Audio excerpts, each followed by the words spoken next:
Medico ప్రీతి మృతి case పోలీసులకు సవాల్గా మారింది. ప్రీతి టాక్సికాలజీ రిపోర్ట్లో ఎలాంటి విష పదార్థాలు డిటెక్ట్ కాలేదని రిపోర్టులో తెలియదు. ప్రీతి బాడీలో ఎలాంటి విష రసాయనాలు లభ్యం కాలేదని టాక్సికాలజీ రిపోర్టు స్పష్టం చేసింది. గుండె, కాలియం, రక్తంతో పాటు పలు అవయవాల్లోనూ ఎలాంటి విష పదార్థాలు దొరకలేదని రిపోర్టులో తేలింది.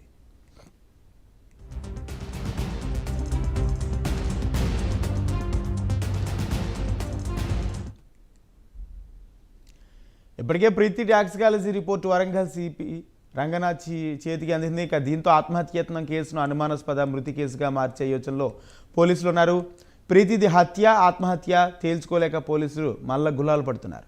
ప్రీతిది ముమ్మాటికి హత్యనని ఆమె కుటుంబ సభ్యులు, విపక్షాలు ఆరోపిస్తున్నాయి. ప్రీతి కేసులో సంచలన విషయాలు వెలుగులోకి రావడంతో వరంగల్ పోలీస్ కమిషనర్ నేడు హైదరాబాద్కు రానున్నారు. ఇప్పటికే డీజీపీ వరంగల్ సిపి రంగనాథ్కు ఫోన్ చేసి విషయం తెలుసుకున్నారు.